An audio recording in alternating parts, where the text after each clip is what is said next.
Hello friends, അസ്സാമു അലൈക്കും. നമസ്കാരം. Welcome back to tales of Naju. ഇന്നത്തെ റെസിപ്പി അല്പം വെറൈറ്റി ആയിട്ടുള്ള ഒരു റെസിപ്പിയാണ്. വളരെ ഈസി ആയിട്ടും അതുപോലെ തന്നെ വളരെ ടേസ്റ്റിയും കാണാനും പുതുമയുള്ള ഒരു സ്നാക്കാണ്. ഇതിലേക്കുള്ള ഫില്ലിങ്ങും അല്പം വെറൈറ്റിയാണ്. അപ്പോൾ നമുക്ക് വീഡിയോയിലേക്ക് പോയി നോക്കാം.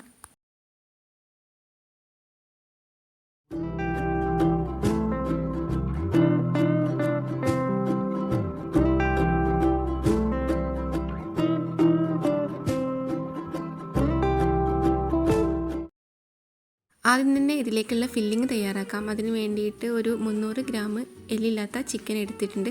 ചെറുതാക്കിയിട്ട് കട്ട് ചെയ്തെടുത്തിട്ടുണ്ട്. പിന്നെ അത് നന്നായിട്ട് കഴുകി വൃത്തിയാക്കിയ ശേഷം അതിലേക്ക് അല്പം മഞ്ഞൾപ്പൊടി, ഉപ്പ്, മുളക് പൊടി എന്നിവ ചേർത്ത് കൊടുക്കുക.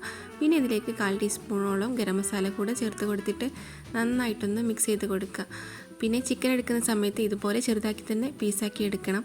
പിന്നെ ഇതിലേക്ക് ആവശ്യമായിട്ട് ഒരു അരമുറി ചെറുനാരങ്ങയുടെ നീര് കൂടെ ഒഴിച്ച് കൊടുക്കുന്നുണ്ട്.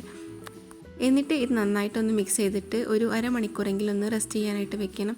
ടൈം ഉണ്ടെങ്കിൽ എന്തായാലും അരമണിക്കൂർ റെസ്റ്റ് ചെയ്യാനായിട്ട് വെക്കുക. അപ്പോൾ ഇത് നന്നായിട്ട് കുഴച്ചെടുത്തിട്ടുണ്ട്. ഒരു അരമണിക്കൂർ റെസ്റ്റ് ചെയ്യാനായിട്ട് മാറ്റി വെച്ചിട്ടുണ്ടായിരുന്നു. അതിനുശേഷം ഇതൊന്ന് ഫ്രൈ ചെയ്തെടുക്കണം. അതിന് വേണ്ടിയിട്ട് ഒരു ഫ്രൈ പാനിലേക്ക് ഓയിൽ ഒഴിച്ച് കൊടുത്തിട്ട് ഇത് നന്നായിട്ടൊന്ന് മൊരിച്ചെടുക്കണം. ആ ഒരു സമയം കൊണ്ട് നമുക്കിതിലേക്കുള്ള മയോണൈസ് ഉണ്ടാക്കിയെടുക്കാം. അതിന് വേണ്ടിയിട്ട് 3 മുട്ടയാണ് എടുത്തിട്ടുള്ളത്. 3 മുട്ടയുടെ യെല്ലോ പാർട്ട് സെപ്പറേറ്റ് ചെയ്തെടുത്തിട്ട് അതിൻ്റെ വൈറ്റ് പാർട്ട് മാത്രം ഇതിലേക്ക് യൂസ് ആക്കുക.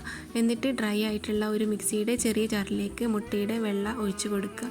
പിന്നെ ഇതിലേക്ക് ഒരു ചെറിയ 3-4 വെളുത്തുള്ളിയാണ് ചേർത്ത് കൊടുക്കുന്നത്. പിന്നെ ഇതിലേക്ക് ആവശ്യമായിട്ട് 1/4 ടീസ്പൂണോളം ഉപ്പും കൂടെ ചേർത്ത് കൊടുത്തിട്ട് നന്നായിട്ടൊന്ന് ബ്ലെൻഡ് ചെയ്തെടുക്കുക. ഇപ്പോൾ ഇതാ നന്നായിട്ട് ബ്ലെൻഡ് ചെയ്തെടുത്തിട്ടുണ്ട്. ഇനി ഒരു 3/4 കപ്പ് ഓയിലാണ് എടുത്തിട്ടുള്ളത്, അതായത് സൺഫ്ലവർ ഓയിലാണ്. കുറച്ചൊന്ന് ഒഴിച്ച് കൊടുക്കുക. പിന്നെ ഇതിലേക്ക് ആവശ്യമായിട്ട് 1 ടേബിൾ സ്പൂണോളം വിനാഗിരി കൂടെ ചേർത്ത് കൊടുക്കുക. എന്നിട്ട് നന്നായിട്ടൊന്ന് വീണ്ടും ബ്ലെൻഡ് ചെയ്തെടുക്കുക.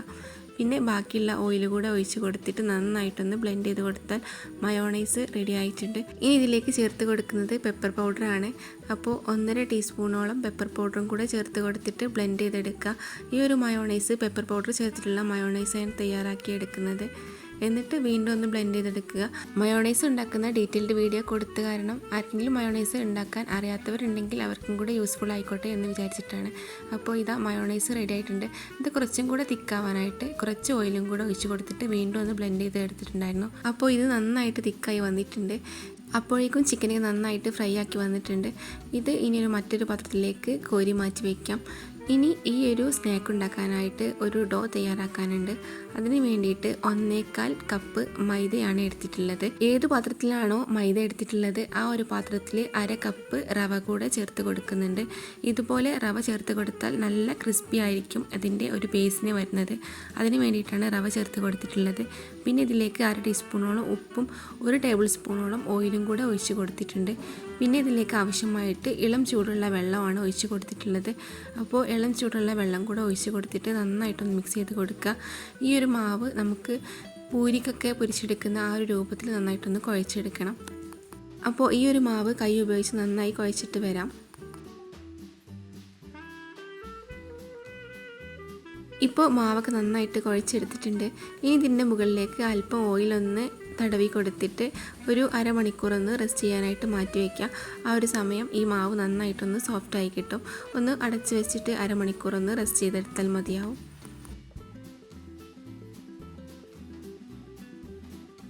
ഇപ്പോൾ അരമണിക്കൂർ കഴിഞ്ഞിട്ടുണ്ട്. മാവൊക്കെ നന്നായിട്ട് സോഫ്റ്റായി വന്നിട്ടുണ്ട്. ഇനി ഇതുപോലെ ഈ ഒരു സൈസിൽ ചെറിയ ചെറിയ ബോൾസാക്കി മാറ്റുക. എന്നിട്ട് ഇതൊന്ന് കൗണ്ടർ ടോപ്പിൽ ഇട്ടിട്ടൊന്ന് പരത്തിയെടുക്കേണ്ടതുണ്ട്. ചെറിയ ചെറിയ ബോൾസാക്കിയിട്ട് ഓരോന്നും പരത്തിയെടുക്കുക. അപ്പോൾ ഞാൻ ഇതുപോലെ ഈ സൈസിൽ പരത്തിയെടുത്തിട്ടുണ്ട്. ഇനി ഇത് ഉണ്ടാക്കിയെടുക്കുന്നത് ഇതുപോലെ ഒരു തവി, അതായത് നമ്മളിപ്പോൾ കറിയൊക്കെ കോരുന്ന ഒരു തവി എടുക്കുക. എന്നിട്ട് അതിൻ്റെ മുകളിലായിട്ട് കുറച്ച് ഓയിലൊന്ന് സ്പ്രെഡ് ചെയ്ത് കൊടുക്കുക. എന്നിട്ട് അതിൻ്റെ മുകളിലേക്ക് നേരത്തെ പരത്തി വെച്ചിട്ടുള്ള ഓരോ പത്തിരി ഇതുപോലെ വെക്കുക. എന്നിട്ട് വീഡിയോയിൽ കാണുന്ന പോലെ ഇതിൻ്റെ സൈഡ് ഭാഗമൊക്കെ ഒന്ന് ഉൾവശത്തേക്ക് ആക്കിയിട്ട് അതിൻ്റെ സൈഡ് ഭാഗമൊക്കെ ഒന്ന് റിമൂവ് ചെയ്തിട്ട് ആ ഒരു റൗണ്ട് ഷേപ്പിൽ മാത്രം ആക്കിയെടുക്കുക. ഇതുപോലെ ചെയ്തെടുത്താൽ മതിയാവും. കാണുമ്പോൾ കുറച്ച് ഡിഫിക്കൽട്ടുള്ള പോലെ ഉണ്ടെങ്കിലും നല്ല എളുപ്പമായിട്ട് ചെയ്യാൻ പറ്റുന്ന ഒരു രീതിയാണ്. ഞാൻ ഒരു വർഷം മുന്നേ ഈ ഒരു വീഡിയോ തന്നെ ഇട്ടിട്ടുണ്ടായിരുന്നു. അന്ന് സ്റ്റീൽ ഗ്ലാസ്സിലാണ് ഉണ്ടാക്കിയെടുത്തിട്ടുണ്ടായിരുന്നത്. ഇതേ ഒരു മെത്തേഡിൽ തന്നെ സ്റ്റീൽ ഗ്ലാസ്സിൽ ഇതുപോലെ കവർ ചെയ്തിട്ട് ആക്കിയെടുത്താൽ മതിയാവും. അപ്പോൾ വേറൊരു ഷേപ്പിലാണ് കിട്ടുന്നത്. ഇതൊരു റൗണ്ട് ഷേപ്പിൽ ചെറിയ കുഞ്ഞ് ഫ്ലവർ പോട്ട് പോലെ കിട്ടുന്നതാണ്. അപ്പോൾ ഇതുപോലെ ചെയ്തെടുത്ത ശേഷം ഒരു ഫോർക്ക് യൂസ് ആക്കിയിട്ട് ഇതുപോലെ ഒന്ന് കുത്തിട്ട് കൊടുക്കുക. ഇങ്ങനെ കുത്തിട്ട് കൊടുക്കുന്നത് നമ്മൾ പൊരിക്കുന്ന സമയത്ത് പൊന്തി വരാതെ ഇരിക്കാനായിട്ടാണ്. അതിനുശേഷം ഞാൻ ഇതിൻ്റെ സൈഡ് ഭാഗമൊക്കെ ഒന്ന് റിമൂവ് ചെയ്തെടുത്തിട്ടുണ്ട്. അപ്പോൾ ഇതുപോലെയാണ് തയ്യാറാക്കിയെടുക്കേണ്ടത്. അങ്ങനെ ആദ്യം ഒന്ന് ഇതുപോലെ തയ്യാറാക്കിയിട്ട് നല്ല ചൂടായിട്ടുള്ള ഓയിലിലേക്ക് ഈ ഒരു തൈരൊന്ന് മുക്കി കൊടുക്കുക. ഇതുപോലെ ഒരു 2 സെക്കൻഡ് മുക്കി കൊടുത്ത് കഴിയുന്ന സമയത്ത് അതിൽ നിന്നും സെപ്പറേറ്റ് ആയി വരുന്നതായിട്ട് കാണാം. പിന്നെ ജസ്റ്റ് ഒന്ന് ഇതൊന്ന് ഇളക്കി കൊടുക്കുന്ന സമയത്ത് അതിൽ നിന്നും സെപ്പറേറ്റ് ആയി കിട്ടും. പിന്നെ ആ ഒരു ഓയിൽ ആ സെൻറ്റർ ഭാഗത്തേക്ക് ആക്കി കൊടുക്കുക. പിന്നെ ജസ്റ്റ് ഒന്ന് കളറ് മാറി വരുന്ന സമയത്ത് ഒന്ന് മറിച്ചിട്ട് കൊടുക്കുക. വളരെ ഈസി ആയിട്ട് ഉണ്ടാക്കിയെടുക്കാൻ പറ്റിയിട്ടുള്ള ഒരു ഫ്ലവർ പോട്ടാണിത്. നമ്മൾ റവ ഒക്കെ ചേർത്തത് കാരണം ഒരുപാട് നേരം ക്രിസ്പിനെസ് പോവാതെ തന്നെ കിട്ടും. അപ്പോൾ ഇതുപോലെ ഞാൻ ബാക്കിയുള്ളതും കൂടെ ചുട്ടെടുക്കുന്നുണ്ട്. എത്രയാണോ ഫില്ലിംഗ് ഉള്ളത് അതിനനുസരിച്ച് നിങ്ങൾക്ക് പോട്ട് ആവശ്യമായിട്ടുള്ളത് ഉണ്ടാക്കിയെടുക്കാവുന്നതാണ്. ഞാൻ മുൻപ് സ്റ്റീൽ ഗ്ലാസ്സിൽ ചെയ്തെടുത്തിട്ടുള്ള വീഡിയോൻ്റെ ലിങ്ക് വേണമെന്നുണ്ടെങ്കിൽ ഡിസ്ക്രിപ്ഷൻ ബോക്സിൽ കൊടുക്കാം. കാണാത്തവരുണ്ടെങ്കിൽ ഒന്ന് കണ്ടു നോക്കുക. ഇനി ആ ഒരു മെത്തേഡിലാണ് ഉണ്ടാക്കിയെടുക്കുന്നതെങ്കിൽ അതുപോലെ ഉണ്ടാക്കിയെടുത്താലും മതിയാവും. എന്തായാലും നല്ല ടേസ്റ്റുള്ള ഒരു സ്നാക്കാണിത്. ഇതിൻ്റെ ഫില്ലിങ്ങും നല്ല അടിപൊളി ടേസ്റ്റാണ്. അപ്പോൾ ഇതുപോലെ ഞാൻ ഓരോന്നായിട്ടും ചുട്ടെടുക്കുന്നുണ്ട്.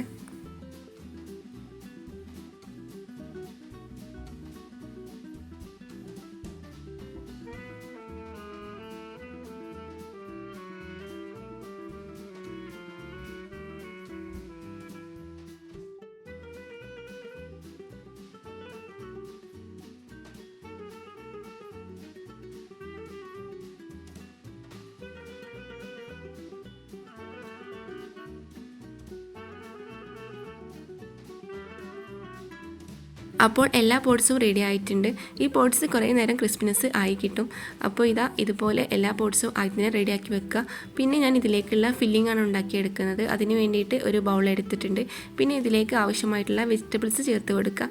അപ്പോൾ ഞാൻ ഇതിലേക്ക് ചേർത്ത് കൊടുക്കുന്നത് ക്യാബേജും ക്യാരറ്റും സവോളയും ആണ് ചേർത്ത് കൊടുക്കുന്നത്. പിന്നെ ഇതിനൊന്നും പ്രത്യേക അളവുകളൊന്നുമില്ല. നിങ്ങൾക്ക് എത്രയാണോ ആവശ്യമായിട്ടുള്ളത് അതിനനുസരിച്ച് വെജിറ്റബിൾസ് ചേർത്ത് കൊടുക്കാവുന്നതാണ്. പിന്നെ ക്യാപ്സിക്കം കയ്യിലുണ്ടെങ്കിൽ ക്യാപ്സിക്കം കൂടെ ചേർത്ത് കൊടുക്കാവുന്നതാണ്. പിന്നെ ഇതിലേക്ക് നേരത്തെ തയ്യാറാക്കി വെച്ചിട്ടുണ്ടായിരുന്ന മയോണൈസ് ചേർത്ത് കൊടുക്കുന്നുണ്ട്. ഒരു 2 ടേബിൾ സ്പൂണോളമാണ് ചേർത്ത് കൊടുക്കുന്നത്. പൂർണ്ണമായിട്ടും ചേർത്ത് കൊടുക്കുന്നില്ല. പിന്നെ ഇതിലേക്ക് ആവശ്യമായിട്ട് ഒരു സവാള ചെറുതാക്കിയിട്ട് കട്ട് ചെയ്തതും കുറച്ച് മല്ലിയില കൂടെ ഇട്ട് കൊടുക്കുന്നുണ്ട്. എന്നിട്ട് നന്നായിട്ടൊന്ന് മിക്സ് ചെയ്ത് കൊടുക്കുക. പിന്നെ ഇതിലേക്ക് ആവശ്യമായിട്ടുള്ള ഉപ്പും കൂടി ചേർത്ത് കൊടുക്കുക. പിന്നെ ഉപ്പിടുന്ന സമയത്ത് മയോണൈസിൽ നമ്മൾ ആദ്യം തന്നെ ഉപ്പ് ചേർത്ത് കൊടുത്തിട്ടുണ്ടായിരുന്നു. അപ്പോൾ അതിനനുസരിച്ച് ചേർത്ത് കൊടുത്താൽ മതിയാവും. പിന്നെ ഇതിലേക്ക് കുറച്ച് ടൊമാറ്റോ കെച്ചപ്പും കൂടെ ചേർത്ത് കൊടുത്തിട്ട് നന്നായിട്ട് മിക്സ് ചെയ്ത് കൊടുക്കുക. അപ്പോൾ എല്ലാം റെഡി ആയിട്ടുണ്ട്. ഇനി ഫ്ലവർ പോട്ട് ഫില്ല് ചെയ്ത് കൊടുക്കാം. അതിന് വേണ്ടിയിട്ട് ആദ്യം തന്നെ നമ്മൾ ഉണ്ടാക്കി വെച്ചിട്ടുള്ള മസാലയും പിന്നെ ചിക്കൻ ഫ്രൈ ആക്കിയതും കുറച്ച് ഉറുമാമ്പഴവും എടുത്തിട്ടുണ്ട്. പിന്നെ അതിലേക്ക് കുറച്ച് മല്ലിയിലയും ബാക്കിയുള്ള മയോണൈസും കൂടെ എടുത്ത് വെച്ചിട്ടുണ്ട്. അപ്പോൾ ഓരോ പോട്ടും എടുക്കുക. അതിലേക്ക് ഓരോ ടീസ്പൂണോളം ഫില്ലിങ് ഇട്ട് കൊടുക്കുക. നമ്മുടെ ഷവർമ ടേസ്റ്റിലുള്ള ഫില്ലിംഗ് ആണ്.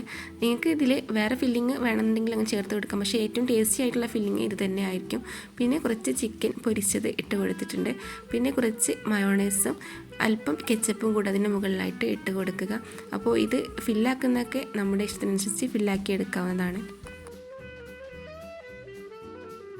പിന്നെ അതിൻ്റെ മുകളിലേക്കായിട്ട് കുറച്ച് ഉറുമാമ്പഴവും അതുപോലെ തന്നെ ഒരു മല്ലിയില ഒരു ഭംഗിക്ക് വേണ്ടി ഇട്ട് കൊടുക്കുന്നുണ്ട്.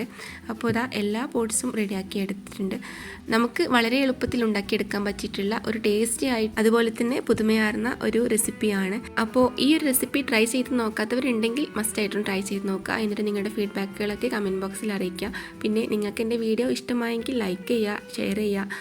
അതുപോലെ തന്നെ എൻ്റെ ചാനൽ സബ്സ്ക്രൈബ് ചെയ്യാത്ത ഏതെങ്കിലും കൂട്ടുകാരുണ്ടെങ്കിൽ ചാനലൊന്ന് സബ്സ്ക്രൈബ് ചെയ്ത് സപ്പോർട്ട് ചെയ്യുക. ഫ്രണ്ട്സിനും ഫാമിലിക്കൊക്കെ ഒന്ന് ഷെയർ ചെയ്യുക. അപ്പോൾ ഒരുപാട് ഇഫ്താർ സ്നാക്സ് നമ്മുടെ ചാനലിൽ അപ്ലോഡ് ആക്കിയിട്ടുണ്ട്. അപ്പോൾ കാണാത്തവരുണ്ടെങ്കിൽ കണ്ടിട്ട് സപ്പോർട്ട് ചെയ്യുക. അപ്പോൾ ഇൻഷാ അല്ലാഹ് മറ്റൊരു വീഡിയോയുമായിട്ട് വീണ്ടും വരാം. അതുവരേക്കും ബൈ. Thanks for watching.